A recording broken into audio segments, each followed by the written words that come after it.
Teknik geologi itu apa sih? Apa sih yang dipelajari di teknik geologi itu? Hah? Apa?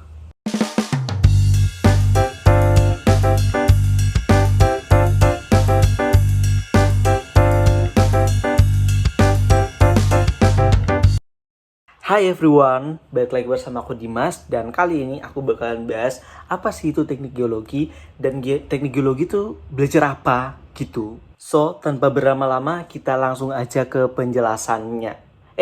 Tapi sebelum itu, oke, sekarang ini udah mati lampunya biar agak enak ngomongnya. Coy, jangan lupa subscribe and like ya biar aku semangat terus nih buat videonya, oke? So, buat kalian teman-teman yang suka belajar fisika, suka belajar kimia, suka belajar matematika, tapi semuanya itu balance, kalian bisa masuk di teknik geologi karena rekomen banget. Soalnya di sini balance semua, gak ada yang kayak terlalu dominan gitu. Pokoknya balance semua, oke? Nah, sebelum itu teman-teman harus tahu nih kalau teknik geologi dan geologi sendiri itu berbeda.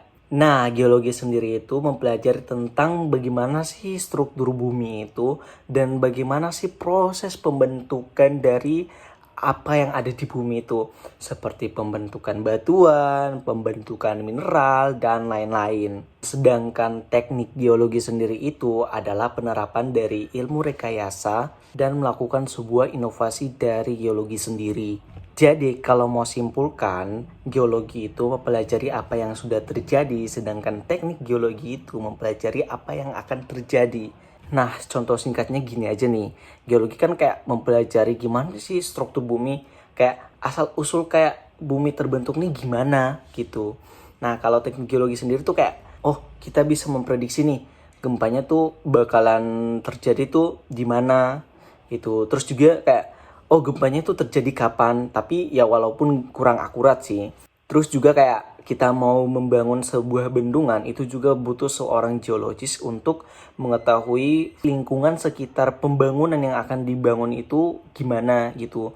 Ya intinya jangan asal-asalan, jangan sampai nanti malah bangunannya roboh, bangunannya gak berkualitas yang menyebabkan bakalan kerugian juga sama negara kita sendiri. Nah, karena teman-teman udah tahu perbedaan geologi sama teknik geologi itu apa, sekarang kita bakalan bahas nih, teknik geologi itu belajar apa sih? Nah, yang pertama kita mempelajari struktur geologi. Struktur geologi sendiri itu mempelajari tentang lapisan-lapisan yang ada dalam suatu daerah, mau itu lipatan, patahan, dan bentuk-bentuk geologi yang lainnya, oke? Dengan mempelajari geologi struktur, kita bisa mengetahui daerah-daerah mana saja yang berpotensi menghasilkan sumber daya alam yang baik. Selain itu juga, geologi struktur itu membantu kita untuk membuat suatu keamanan dalam konstruksi. Nah, ketika kita meneliti di suatu daerah yang bakalan dibangun sesuatu, dan ternyata di situ terdapat lipatan, terdapat sesar, terdapat patahan, nah kita bisa mempertimbangkan hal tersebut. Apakah nanti kita bakalan tetap lanjut untuk melakukan konstruksi atau enggak? Soalnya bisa berpotensi untuk roboh atau enggak bangunan tersebut akibat kestabilan tanah yang diganggu oleh lipatan, patahan, atau sesar. Nah, yang kedua adalah mitigasi bencana geologi, yang dimana kita bakal mempelajari gimana sih caranya untuk mengidentifikasi potensi-potensi bencana alam yang bakalan terjadi ke depannya. Semisal gempa bumi, tsunami, cuaca, erupsi vulkanik, dan lain-lain. Nah, dengan mempelajari mitigasi bencana tersebut, ke depannya kita udah bisa menyiapkan nih. Ketika udah terjadi hal ini, kita harus lakuin apa? Jadi ibaratnya kita udah siapin payung sebelum hujan dan masyarakat pun bisa waspada untuk mengatasi hal tersebut walaupun tersebut belum tentu terjadi atau bahkan tidak akan terjadi sama sekali. Makanya kita hanya perlu berikhtiar dan selalu siap bersedia menerima takdir Tuhan. Oke. Yang ketiga tentang geohidrologi. Nah, geohidrologi sendiri itu mempelajari tentang pergerakan air di dalam bawah tanah atau di permukaan bumi. Dengan mempelajari geohidrologi, kita bisa saja membantu untuk menstabilkan tanah yang ada di daerah tersebut. Jadi, kita tuh nggak boleh ngambil air sembarangan tanpa memikirkan akibat atau konsekuensi yang didapat jika kita mengambil air secara sembarangan. Kecuali airnya itu udah dari aliran sungai gitu ya gak apa-apa gitu. Soalnya kan dari sumber mata air gitu kan.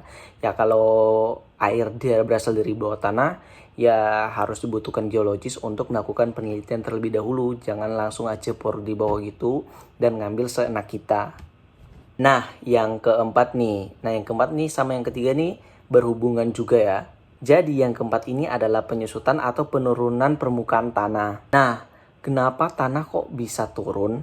Nah, tanah yang turun itu disebabkan karena eksploitasi air yang secara berlebihan. Nah, ketika kita mengambil air secara berlebihan tanpa memikirkan konsekuensi yang bakal didapat, kita bisa saja merusak bangunan atau infrastruktur yang ada di daerah tersebut.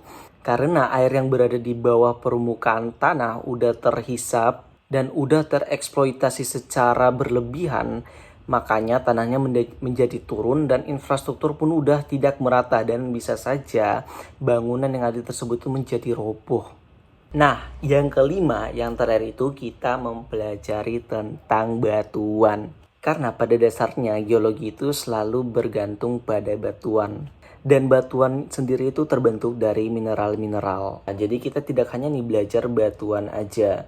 Jadi kita belajar juga penyusun batuannya tuh apa aja. Nah teman-teman, mungkin itu aja yang bisa aku sharing di video kali ini. Apabila ada kekurangan, tolong ditambahkan di kolom komentar ya. Dan apabila saya salah kata, mohon dikoreksi ya. Soalnya ya wajar lah, manusia bukan nabi. Aku Dimas, sampai jumpa di video selanjutnya.